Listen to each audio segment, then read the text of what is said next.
Praise the lord. ప్రభు అయిన యేసుక్రీస్తు నామములో ప్రతి ఉదయం దేవునితో సమయం అనేటువంటి కార్యక్రమాన్ని వీక్షిస్తున్నటువంటి నా ప్రియులందరికీ నా హృదయపూర్వకమైనటువంటి వందనాలు తెలియజేస్తున్నాను. ప్రియ దేవుని బిడ్డలారా, దేవుడు గడిచిన దినమంతా తన ఉచితమైనటువంటి కృప ద్వారా మనల్ని క్షేమంగా కాపాడి ఆరోగ్యాలను అనుగ్రహించి తన కృప ద్వారా మనల్ని ఈ విధంగా నిలబెట్టి ఉన్నాడు. కాబట్టి మనం ఎంతగానో దేవునికి రుణస్థులమై ఉన్నాం. సర్వమహిమ ప్రభావ ఘనతలు దేవునికి కలుగునుగాక. ఈ దినం పరిశుద్ధ బైబిల్ గ్రంథంలో నుండి ఒక చిన్న లేఖన భాగాన్ని మనం ధ్యానం చేసుకుందాం.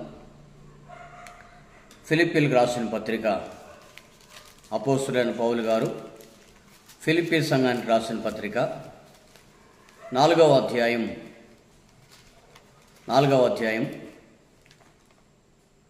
5వ వచనాన్ని నేను చదువుతాను. మీరు జాగ్రత్తగా ఆలకించగలరని సవినయంగా తెలియజేస్తున్నాను. మీ సహనమును సకల జనులకు తెలియబడనీయుడి. ప్రభు సమీపంగా ఉన్నాడు. మీరు దేనిని గురించి చింతపడకూడదు కానీ ప్రతి విషయంలో ప్రార్థనా విజ్ఞాపనల చేత కృతజ్ఞతాపూర్వకంగా మీ విన్నపములు దేవునికి తెలియచేయండి. ప్రియ దేవుని బిడ్డలారా, ఈ మాటను మనం గమనించినప్పుడు ప్రభు రాకడ సిద్ధంగా ఉంది. ప్రభునందు ఆనందించండి పౌలు భక్తుడు ఫిలిప్పీ సంఘానికి తెలియజేస్తూ, మీ సహనము సకల జనులకు తెలియనీయుడి అంటున్నాడు. ప్రియ దేవుని బిడ్డలారా, ఇక్కడ మనం ప్రార్థన చేస్తున్నామంట, మన విన్నపాలు దేవునికి తెలియజేస్తున్నాం. ప్రార్థనాపూర్వకంగా కృతజ్ఞతాపూర్వకంగా మన విన్నపాలు దేవునికి తెలియజేస్తున్నప్పుడు సహనం అనేది చాలా ప్రధానమైంది. ఎందుకంటే కొన్నిసార్లు మన ప్రార్థనకి వెనువెంటనే జవాబు అనుగ్రహించబడుతుంది. మరికొన్నిసార్లు మన ప్రార్థనకి కొంచెం నిదానంగా జవాబు అనుగ్రహించబడుతుంది. కాబట్టి ఏదేమైనా జవాబు పొందుకునేంత వరకు మన సహనం ప్రతి ఒక్కరికి తెలియపరచబడేటట్లుగా మన జీవితాన్ని కొనసాగించుకోవాలని దైవజనుడైన పౌలు గారు ఫిలిప్పీ సంఘంతో రాస్తున్నాడు. ఇదే మాట యాకోబు భక్తుడు కూడా తన పత్రికలో రాస్తూ ఇంకా కొంచెం చక్కగా యాకోబు భక్తుడు వివరిస్తున్నటువంటి మాటను చూద్దాం. 5వ అధ్యాయం యాకోబు పత్రిక 5వ అధ్యాయం 11వ వచనం. సహించిన వారిని ధన్యులు అనుకొనుచున్నాం కదా, మీరు యోబు యొక్క సహనమును గూర్చి వింటిరి. ఆయన ఎంతో జాలియు కనికరము గలవాడని మీరు తెలుసుకొని ఉన్నారు. ప్రియ దేవుని బిడ్డలారా, ఇక్కడ యాకోబు భక్తుడు తెలియజేస్తున్నటువంటి ఈ మాటను మనం ఆలోచించినట్లయితే ప్రభు రాకడను గురించి యాకోబు భక్తుడు తెలియజేస్తూ 8వ వచనంలో ప్రభు రాకడ సమీపించున్నది గనక మీరు ఓపిక కలిగి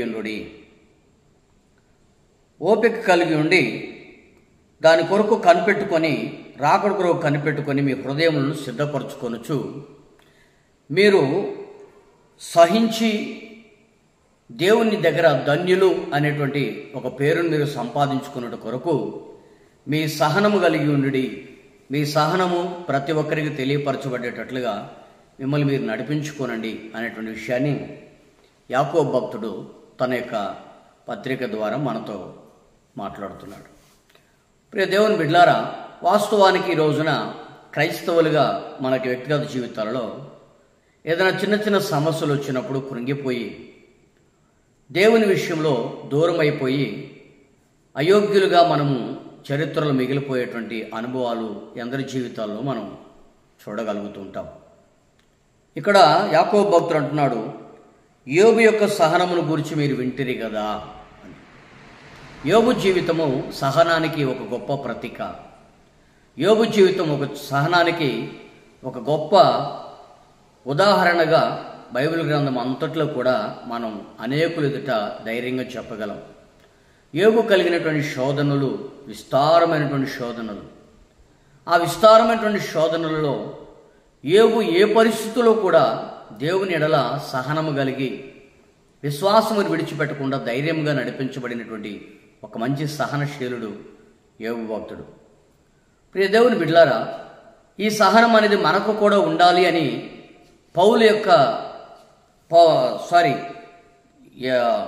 యోబు యొక్క జీవితాన్ని యాకోబు భక్తుడు మనకు ఉదాహరణగా ఎత్తి చూపిస్తున్నాడు.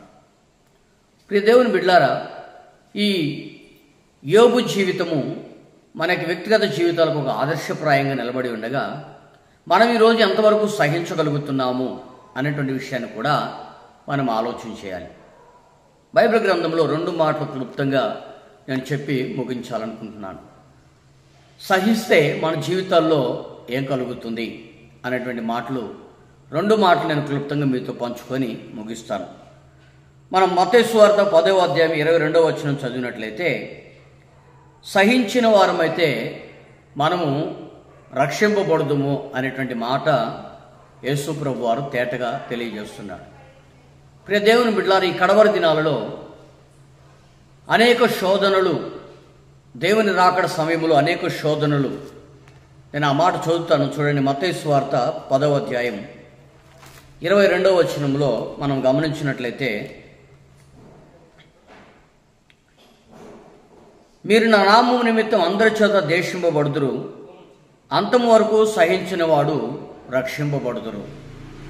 ప్రియ దేవుని బిడ్డలారా, ఇక్కడ మనం గమనించినట్లయితే యేసు ప్రభు తన శిష్యుల్ని సేవకులుగా విభజించి ఆయా పట్టణాలకు పంపిస్తూ, దేవుని ఆత్మ మీలో ఉంది గనక మీరు ఏం మాట్లాడాలో అక్కడ మీకు తండ్రి బోధిస్తాడు అని చెప్పి, మీరు ఏ పట్టణానికి వెళ్తున్నారో ఒకవేళ మీరు సహోదరుని దగ్గర సహోదరుడు తండ్రికి, తండ్రి కుమారునికి మరణానికి అప్పగించినప్పుడు ఒకవేళ మిమ్మల్ని గురించి మీరు చింతపడవద్దు, దేని గురించి ఆలోచన చేయొద్దు, మీరు సహనం కలిగి ఉండండి.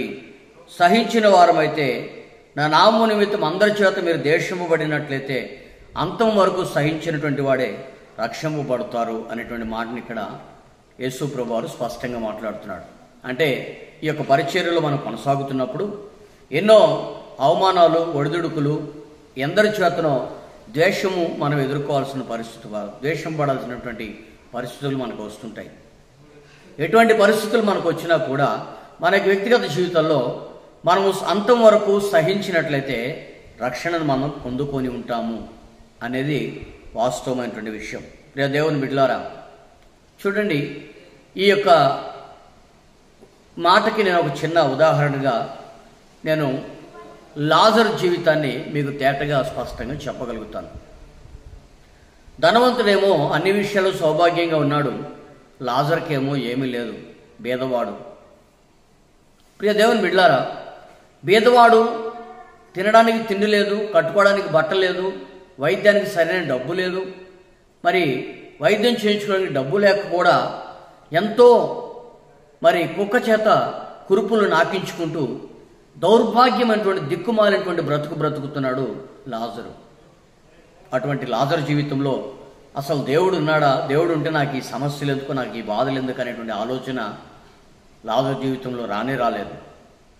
ధనవంతుడు ఒకవేళ ఏమైనా సహాయం చేస్తాడేమో అని ధనవంతుని ఇంటి వాకిటికెళ్ళి కూడా ఏనాడు కన్నులెత్తినటువంటి వాడు కాదు.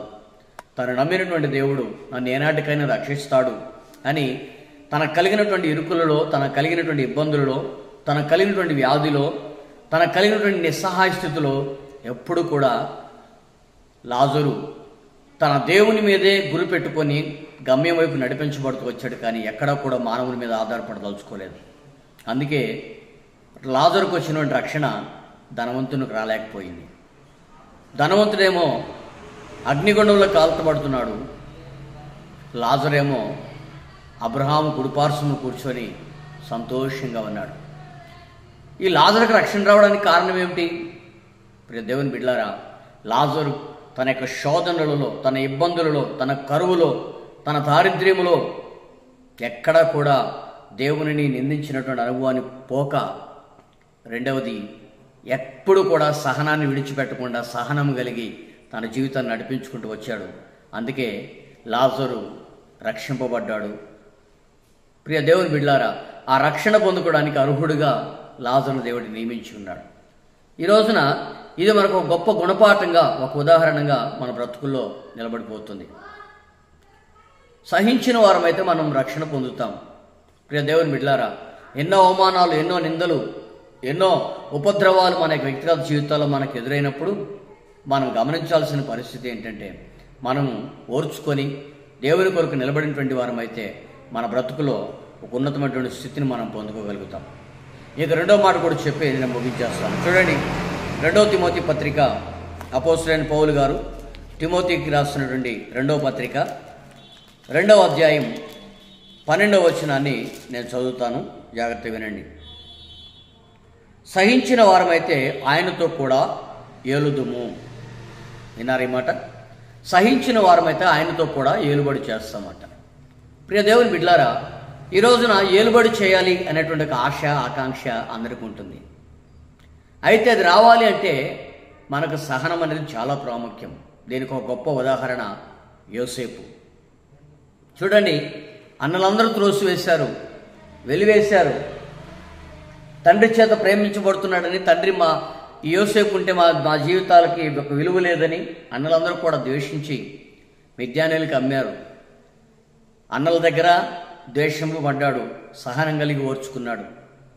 తర్వాత యోసేపు ఐగుప్తు దేశానికి మిద్యానీయులకు అమ్మబడి మిద్యానీయుల చేత పొతిఫర్ ఇంటికి తేబడ్డాడు.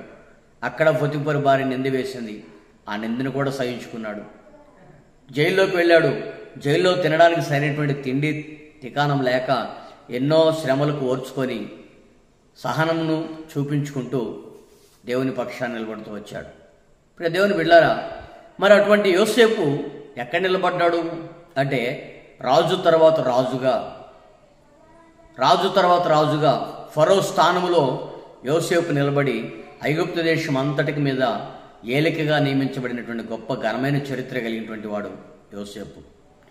యోసేపుకి అంతటి ఆశీర్వాదం రావడానికి కారణం ఏంటంటే యోసేపు యొక్క సహనం. ప్రియ దేవుని బిడ్డలారా, సహనానికి గుర్తుగా ఉన్నటువంటి, మారుపేరుగా ఉన్నటువంటి యోబు అని మనం అందరి దగ్గర ధైర్యంగా చెప్పగలుగుతాం. కానీ యోసేపు అంతకంటే మరి గొప్ప సహనశీలుడు. అందుకే రాజు తర్వాత రాజుగా నియమించబడ్డాడు అనేటువంటి గొప్ప ఉదాహరణ మనము సాధ్యమైనంత వరకు ఎక్కడా మనం పరిచయం చేయలేకపోతుంటాం. ప్రియ దేవుని బిడ్డలారా, యోసేపు కలిగినటువంటి శోధనలో సహించుకొని ఎంతో గొప్ప ఆశీర్వాదం కలిగేటట్లుగా యోసేపు తన జీవితాన్ని నడిపించుకుంటూ వచ్చాడు. ఈ రోజున మన బ్రతుకుల్లో కూడా సహనం అనేది మనం కలిగి ఉంటే ఆ సహనం మన జీవితాన్ని ఆశీర్వాదకరంగా మారుస్తుంది. ఇంకొక ప్రాముఖ్యమైన విషయం ఏంటంటే, మీరు సహింపగలిగినంత కంటే ఎక్కువగా ఆయన మిమ్మల్ని శోధింపబడినట. పౌలు భక్తుడు తెలియజేస్తున్నాడు ఆ మాట. మీరు సహింపగలిగినంత కంటే ఎక్కువగా ఆయన మిమ్మల్ని శోధింపబడనీయడు. మన సహనం ఎంతవరకు ఉంటుందో అంతవరకే దేవుడు మనల్ని సహించడానికి ఇష్టపడేటువంటి దేవుడు. అంటే మనల్ని శ్రమపరచడానికి, మన సహనాన్ని తెలుసుకోవడం కోసం దేవుడు మనల్ని శ్రమలకు అప్పగిస్తాడు. యోసేపుని ఎలాగైతే అప్పగించాడో, యోబుని ఎలాగైతే మరి సహనానికి ఒక గుర్తుగా దేవుడు ప్రతీకగా నిలబెట్టి ఉన్నాడో, ప్రియ దేవుని బిడ్డలారా, ఆ రీతిగా మన జీవితంలో కూడా ఒక సహనశీలత అనేది మనం తెలుసుకోగలిగేటట్లుగా, మనల్ని బట్టి ఇతరులు కూడా ఆ సహనములు నడిపించబడేటట్లుగా దేవుడు ఒక ఉన్నతమైనటువంటి కృపను మనకు అనుగ్రహించి మనల్ని నడిపిస్తాడు. ఆ రీతిగా మనం నడిపించబడుతూ సహనము కలిగి అనేకులకు మన సహనాన్ని తెలియజేస్తూ మనం రక్షింపబడుతూ అనేకులకు ఏలికగా మనం నియమించబడేటట్లుగా దేవుడు మనకి కృపను, ప్రసన్నతను, ఆరోగ్యాన్ని, క్షేమాన్ని దేవుడు అనుగ్రహించును గాక. ఆమేన్.